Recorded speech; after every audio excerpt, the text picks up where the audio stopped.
Hello. In this video, you will learn how to generate and compare schedules using your Schedule Builder tool.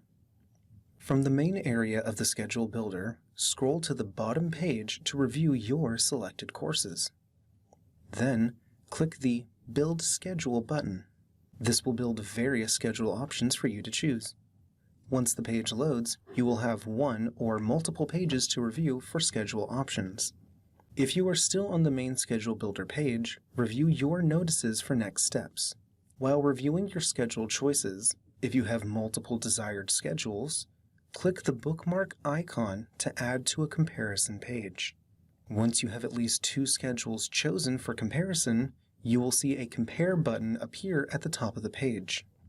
In the new page, each chosen schedule will appear as a different color. The schedules will appear as an overlap, so please carefully examine them to select the best schedule. Once you are ready to select the desired schedule, click the schedule number from the top of the Compare page. Click on the Add to Favorites button if it is not time to enroll. If it is time to enroll, go back to the schedule page.